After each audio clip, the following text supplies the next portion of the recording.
This is Meteo Mundo.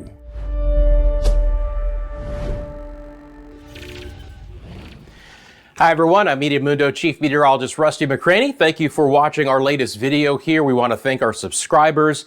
If you like the channel and the content helps you out, make sure you hit that subscribe button and please like the video as well. In this video, we'll be talking about what's happening across the tropics here in the Atlantic and the Caribbean, and also look at the forecast for the Bahamas and the entire Caribbean basin over the next couple of days.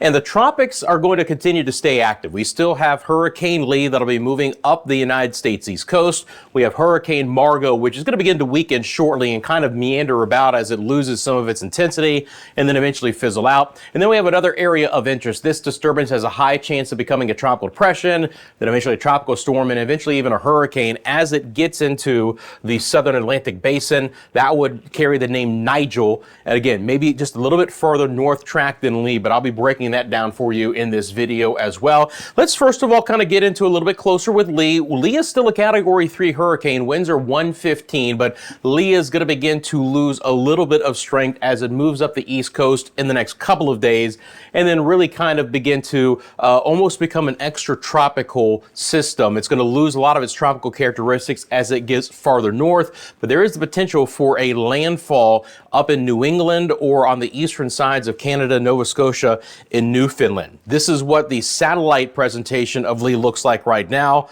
Let me click that button on real fast for you. And again, you can see very impressive. It might be just a little bit drier air coming in on the southwest side, but there's still very good outflow. Again, this is still a Category 3 hurricane with winds of 115, but again, far enough away from the Bahamas and the United States East Coast, where the big story is going to be the swells, the wave action it brings. Double-digit waves are expected through portions of the northern Bahamas and then the United States East Coast as we go over the next several days. A little bit farther out in time here on this map, I want to take you up to where we could potentially have that landfall. And again, kind of right along the Maine coastline or portions of eastern Canada, but that wall of water is going to be pushing into places like Cape Cod and then all the way up New England seaboard, where they could have some double-digit Cs in those areas. And again, even though it's showing as a Category 1 hurricane as it moves in, and this would be over the weekend, more than likely it's going to be losing some of its actual true tropical characteristics by that point in time. A little bit closer view in on the Bahamas, and again, we're well enough away from places like Georgetown and Marsh Harbor and Freeport, where it's the waves that'll continue to kick in, those dangerous easterly swells over the next couple of days. I'll show you that coming up in just a second. Let's take a look at the future track radar of Lee for you right now. Put that into motion. This is the GFS model, and again, you can see as we go through time here, and I'll get that a little bit farther north so you can see the farther track, we start to kind of lose that pure tropical system, right? Kind of off of the east coast of the Carolinas. And then as it kind of becomes more of a hybrid system, you can see it elongates itself in almost kind of a frontal trough kind of position as it moves up to the north. But this is going to bring potentially hurricane force gusts. I mean, who cares if it's a hybrid system or not? We got to have some tropical storm gusts for New England in the eastern sides of Canada. And I've already mentioned the potential 10-foot plus seas. And so there will be a storm surge issue coming in with Lee as well. We'll be monitoring it very closely. Again, the time frame of this would be as we head to the early part of the weekend. These are the potential wave heights again over the next couple of days for the Bahamas. And so we're looking at the northern Bahamas here, and again, including Eleuthera and Abaco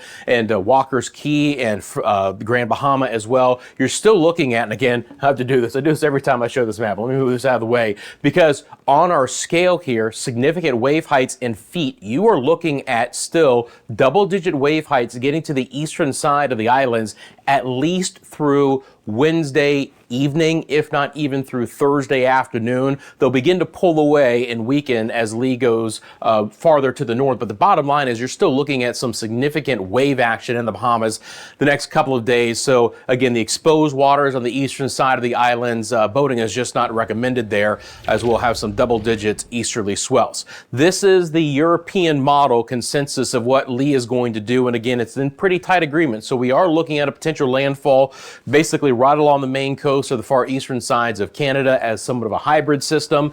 And then I also mentioned that other tropical system that's going to become Nigel. We're a little bit more spread in the models, but generally speaking, this takes a a quicker turn to the north. So if you look, there's the windward and the leeward islands. Lee would have been more along that purple line, which is still possible, no doubt about it. But overall, the consensus, which is that black line from the European model, is a little bit of a quicker turn, even more out into the open waters. We'd have to potentially watch Bermuda in this scenario if it takes a little bit slightly west track. But again, at least we're looking pretty good as far as that goes. Okay, let's get into the potential for rain across the Caribbean right now. First thing I want to do is I'm going to switch this model. We're going to make it a little bit less in time. I'm going to go over here and we'll bring it in over the next couple of days.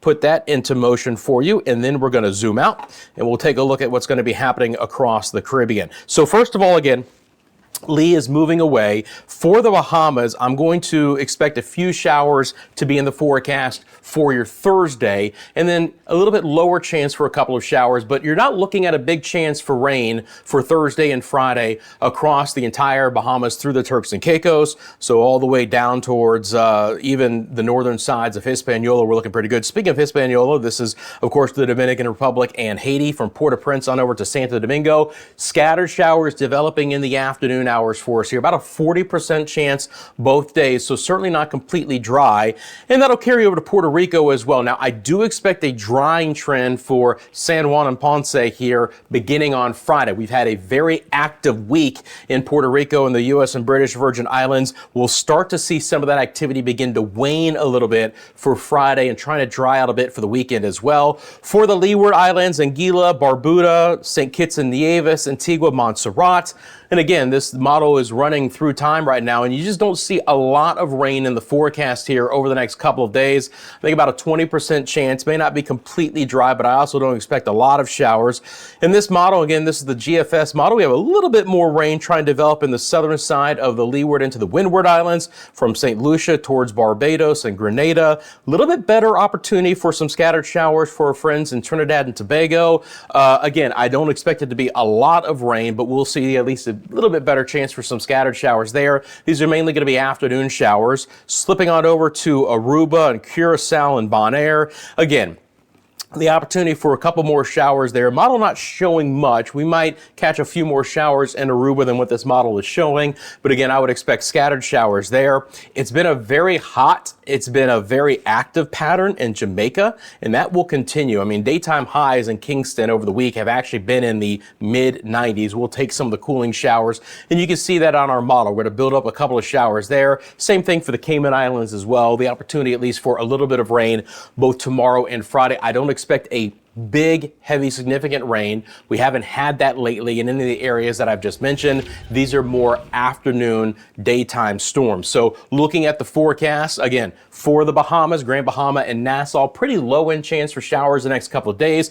Puerto Rico's chance is going to be a little bit higher tomorrow, but still lower than what we've had the entire week. And then we start to see the dry weather come in with just a 20% chance for showers on Friday. Still expecting wet and stormy conditions, but very hot conditions in Jamaica as well. So 60% chance of storms there, both on Thursday and Friday. Aruba, a lower chance for tomorrow, a little bit higher chance on Friday, and just a couple of scattered showers in the forecast for Trinidad and Tobago. And again, not really expecting extremely heavy rains. That's great news. I think if there's one area that could have a little bit more heavier rain, it would be on over towards Santo Domingo and the Dominican Republic. So we'll be watching that for some isolated heavier showers. But otherwise, these are your typical kind of September showers and storms that get going in the afternoon hours. Appreciate you watching the video. If you want the latest forecast in your area, again, all you have to do is like and subscribe right here to Meteo Mundo.